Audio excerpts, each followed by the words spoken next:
Hello everyone, welcome back to Keystone IAS Academy.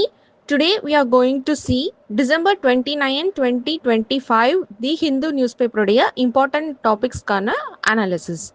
So the first topic talks about India வந்து one of the world's largest populations and brightest minds இந்தியால இருந்தும் why India is still weak in research and development R&Dல ஏன் வந்து India வீக்கா இருக்குது under the heading a grand vision and the great Indian research deficit.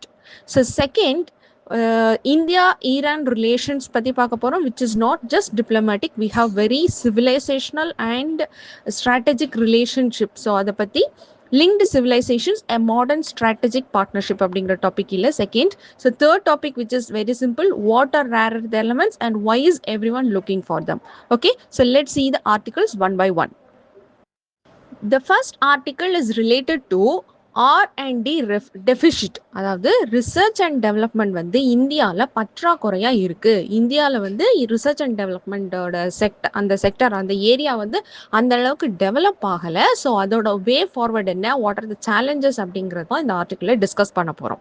So first I will give you a gist. So அதாவது வேர்ல்டில் இருக்கிற கிட்டத்தட்ட every powerful country like US, China, Israel, South Korea all become strong not just because of its population, அவங்க GDP, அவங்க money, அவங்க production and or GDP product பாப்புலேஷன்னால வந்து இந்த கண்ட்ரீஸ்லாம் பவர்ஃபுல்லாக மாறல. The main reason behind this is research and innovation. So exact research and innovation or development என்ன? So new technologies உருவாக்குறது, பெட்டர் மெடிசன்ஸுக்கு நம்ம இண்டிஜீனியஸாக ப்ரிப்பேர் பண்ணுறது, நம்மளே பெட்டர் மெடிசன்ஸ் ரெடி பண்ணுறது இந்தியாக்குள்ளவே. ஸோ ஸ்ட்ராங் டிஃபென்ஸ் சிஸ்டம் ஓனை டெவலப் பண்ணுறது, economic competitiveness, all this are under research and development. இதெல்லாம் டெவலப் பண்ண கண்ட்ரீஸ் வந்து ஹிஸ்டாரிக்கலி கிராஜுவலாக அவங்க வந்து பவர்ஃபுல் கண்ட்ரீஸாக வந்து மாறியிருக்காங்க. So but despite India's ambitions of becoming Viksit Bharat, நம்ம வந்து டார்கெட் வச்சிருக்கிறோம் விக்ஷித் பாரத் 2047, அவர் R&D பெர்ஃபார்மன்ஸ் வந்து அந்த டார்கெட்டை ரீச் பண்ணுற பொட்டன்ஷியல் அளவுக்கு இல்லை அப்படின்னு ஆத்தர் வந்து ஃபர்ஸ்ட் மென்ஷன் பண்ணியிருக்காங்க. Then it is this point, this issue is supported with data. Then what are the challenges, what should be the way forward. So இந்த ஃபார்மேட்டில் நம்ம அந்த ஆர்டிக்கல் வந்து நம்ம பார்க்கலாம். ஸோ ஆத்தர் வந்து சசி தரூர். ஸோ அந்த டேட்டாஸ் எல்லாம் வந்து ரொம்ப ஸ்ட்ராங்காக கொடுத்துருக்காங்க, வெரி வேலிட் பாயிண்ட்ஸ் மென்ஷன் பண்ணியிருக்காங்க. ஸோ அகெயின் இது வந்து கிரிட்டிசிசம் தான். So we have to look into our positive things about research and development sector also. Okay, so research and development பத்தி என்னென்ன positives நம்ம இந்தியாவில் இருக்கு, population என்ன positives இருக்கு. So look into both positives and negatives simultaneously, not only criticism மட்டும் பார்த்து எப்பயுமே படிக்காதீங்க. Okay, then coming to the numbers, அதாவது இப்போ R&D performance is not that good. We are far below the potential. Vikshit Bharat 2047 reach பண்றதுக்கு ரொம்ப கீழே இருக்கும் R&D performanceல. So how you can say, you have to, whenever you have we are putting a point, எப்பம்லாம் வந்து ஒரு point வைக்கிறோமோ we have to support with that data. இப்போ இந்த R&D performance நல்லா இல்லை, நம்ம நல்லா பெர்ஃபார்ம் பண்ணல அப்படிங்கிறதுக்கான நம்பர்ஸ் ஃபர்ஸ்ட் பார்க்கணும். So India has, what other says, India has 17.5% of the world's population, but produces only about 3% of global research output. World population 17.5%, which is a very big number. India oda population வந்து 17.5% world population la, ஆனா global research output la we are giving just 3%. What this means, நம்ம கிட்ட talent இருக்கு, நம்ம கிட்ட brains இருக்கு, அதாவது நம்ம பாப்புலேஷன் வந்து பொட்டன்ஷியலா இருக்கிறாங்க, but we are not, India is not converting them into knowledge and innovation is what the author says. தென் அப்போ வந்து நம்ம R&Dல வந்து மணி, எவ்வளோ மணி ஸ்பெண்ட் பண்ணுறோங்கிறத பார்க்கலாம். If we spend money on human capital, human ரிசோர்ஸஸில் வந்து நம்ம ஸ்பெண்ட் பண்ணோம் அப்படின்னா ஆட்டோமேட்டிக்காக that knowledge will convert into innovation, அந்த potential will convert into talent, will convert into innovation இல்லையா. ஸோ எவ்வளோ நம்ம ஸ்பெண்ட் பண்ணுறோங்கிறத பார்க்கலாம். So India spends only 0.6 to 0.7% of its GDP on R&D. But compare with this with other countries. Chinaல 2.4% spend பண்றாங்க, யூஎஸ்ஏல 3.5% spend பண்றாங்க, இஸ்ரேல்ல வந்து ஓவர் 5% வந்து R&Dக்கு மட்டும் ஸ்பெண்ட் பண்றாங்க. ஸோ இந்த ஈவன் சிம்பிளா வந்து ஆத்தர் ஒரு இடத்துல மென்ஷன் பண்ணியிருப்பாங்க, ஈவன் டீட்டெயிலா ஹவாய் இது வந்து சிங்கிள் சைனீஸ் கம்பெனி.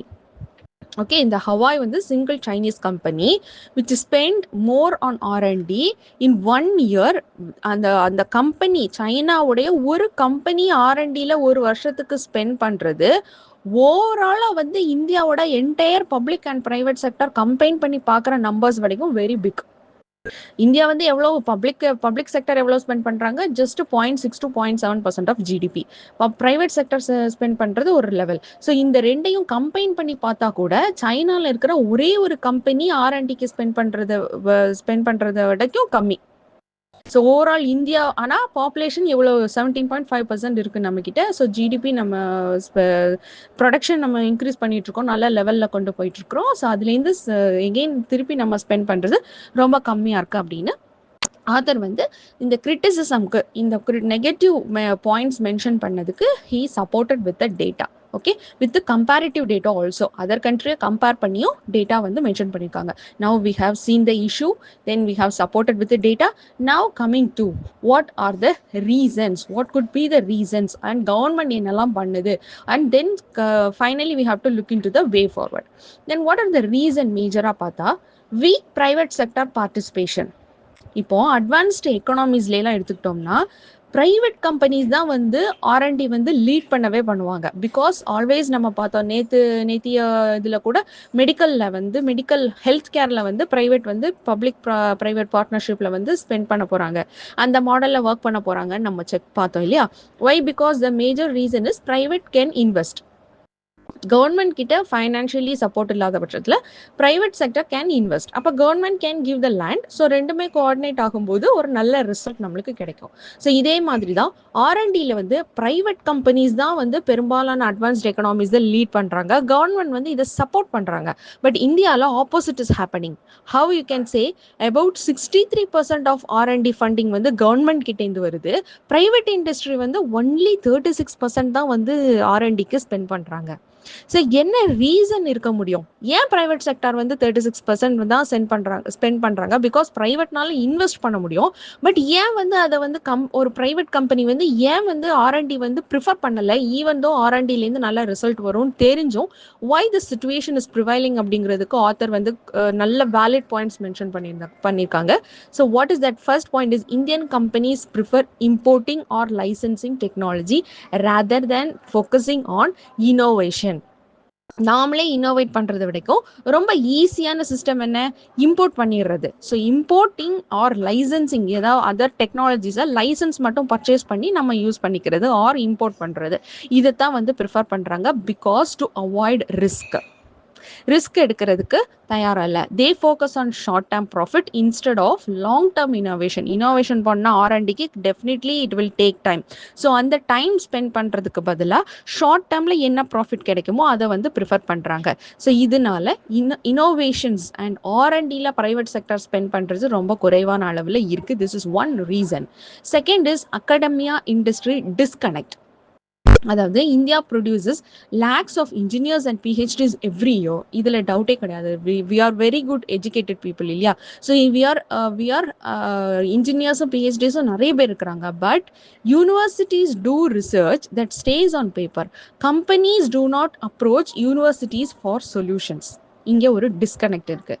இண்டஸ்ட்ரீஸ் யாருமே இந்த பாயிண்ட்டும் வி ஆல்ரெடி டிஸ்கஸ்டு. அதாவது யூனிவர்சிட்டிஸ் தனியாக ரிசர்ச் பண்ணிட்டு இருக்கிறாங்க, கம்பெனிஸ் வந்து தனியாக ஒர்க் பண்ணிட்டு இருக்கிறாங்க. இந்த ரெண்டுக்கும் இடையில இந்த ரிசர்ச் பண்ணுறது வந்து ஒரு சொல்யூஷனாக மாறி, ஒரு இனோவேஷனாக மாறி கம்பெனிக்குள்ளே போய் ப்ராக்டிக்கலி ஃபிட் ஆகுதான்னு கேட்டால் இல்லை.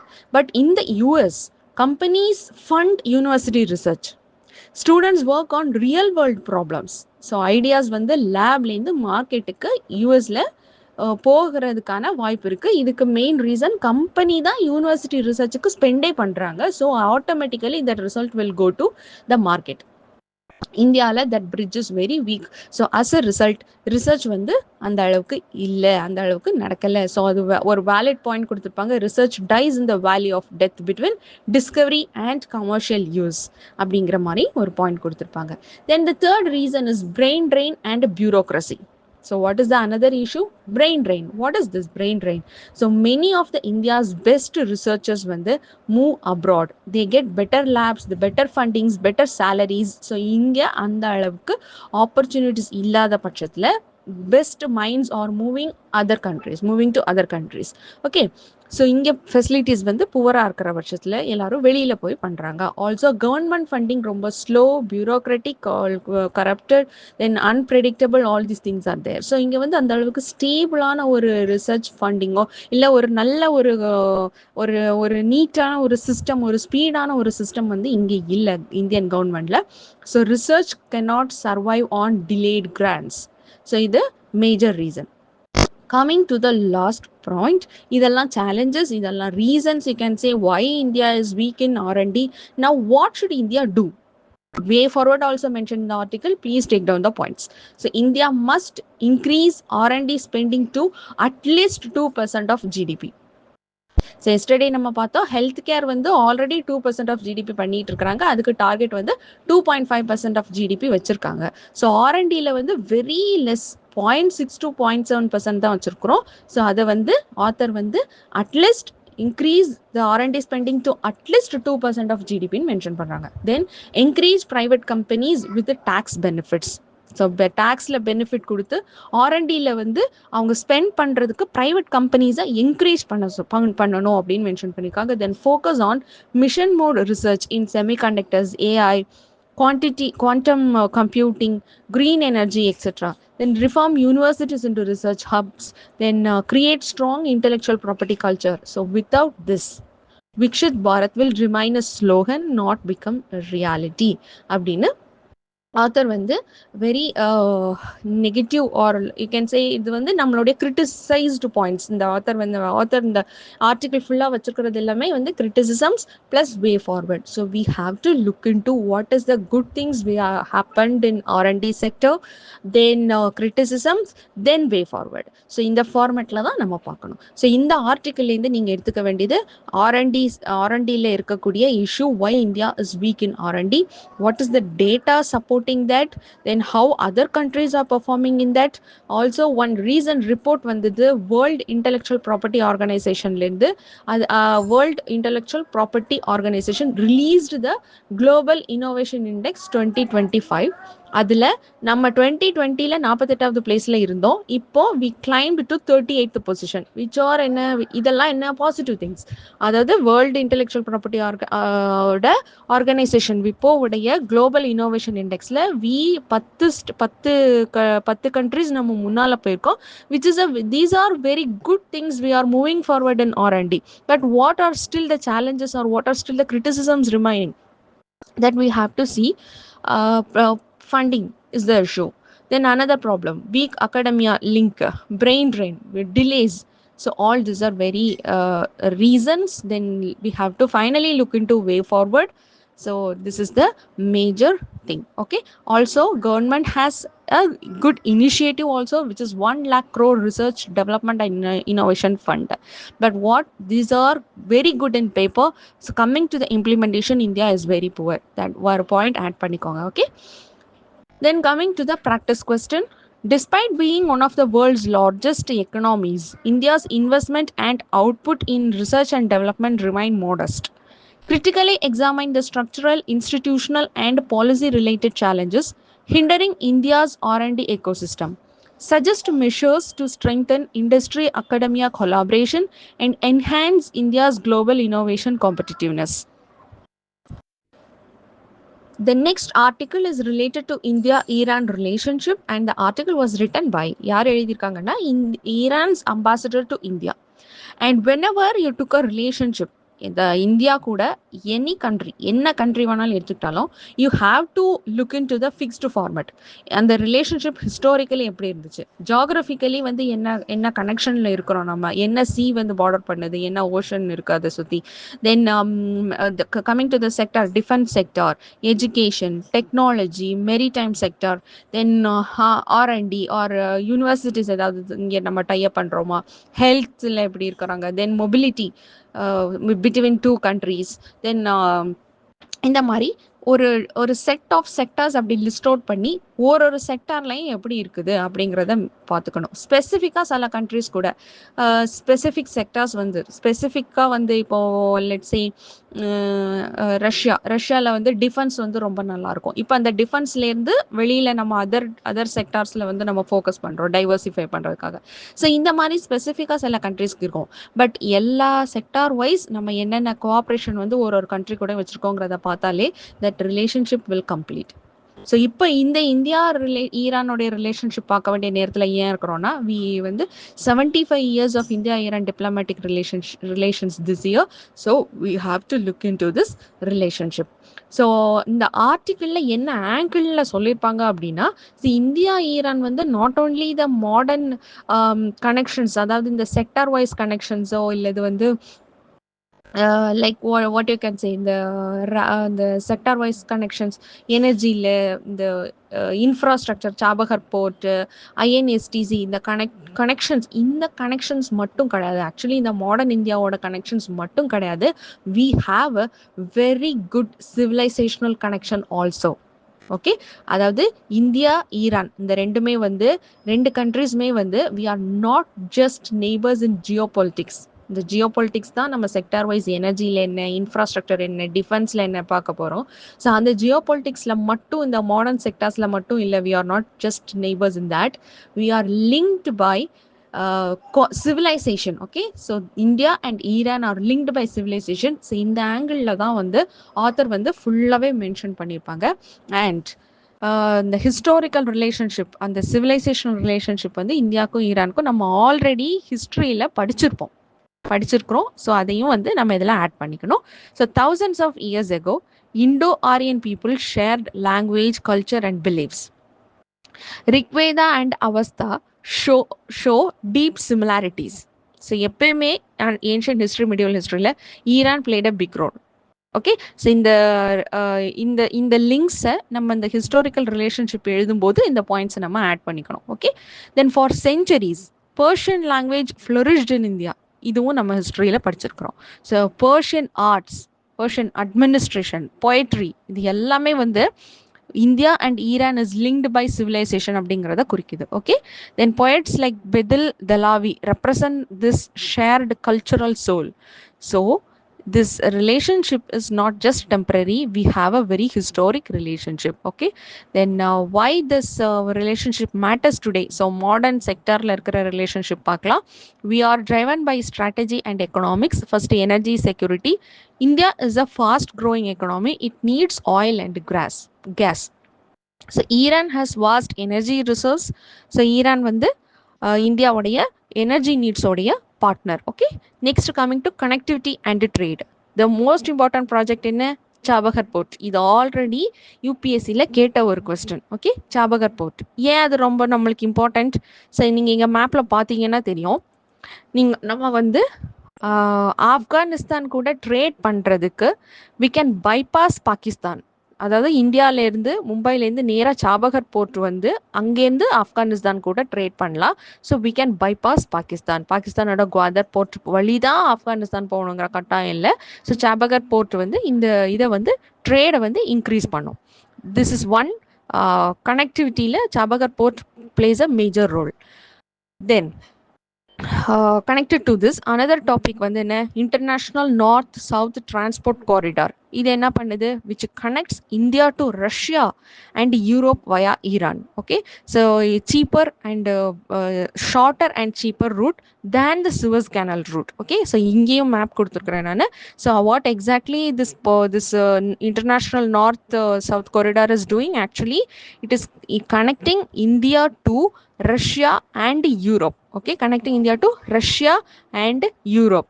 ஈரான் வழியா கனெக்ட் பண்ணியிருக்காங்க இந்த ரெட் லைன். ஸோ இது வந்து இந்த சுவஸ் கேனல் ரூட்டை விடக்கும் ஈஸியான ஷார்ட்டரான cheaper route. So this is very very very important connecting route. Okay, so very huge strategic advantage இருக்குது ஈரானுக்கும் நம்மளுக்கும். Then coming to the security cooperation. So both India and Iran face terrorism, extremism, regional instability, all these things. So இது வந்து இந்த ஏரியாஸில் India and Iran வந்து cooperate பண்ணி work பண்ணுற ஆப்பர்ச்சுனிட்டி இருக்குது. scope irukku, okay, intelligence cooperation, then regional stability efforts. Then challenges in the relationship, what are the few challenges are there? So biggest challenges is third party pressure, especially sanctions. Adhaadu India has had to balance relations with the Iran, relations with the US and the West. So the solution lies in trade in local currencies. So US டாலர்ல வந்து Iran கூட trade பண்ணும்போது தான் யூஎஸோட sanctions வந்து India ஈரானோட ரிலேஷன்ஷிப்பை பாதிக்கும்.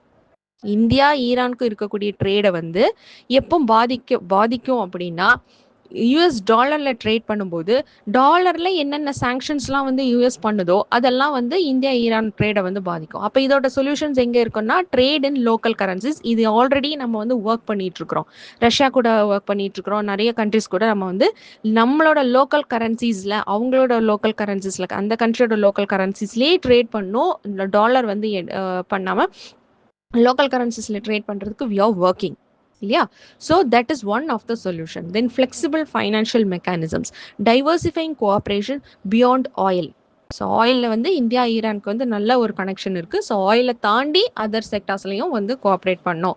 தென் what are the future areas, என்ன scope இருக்குன்னு பார்த்தா, the future of India Iran ties lies in information technology, which is India's strength, medical sciences and nanotechnology, which is Iran's strength. So either share panikla.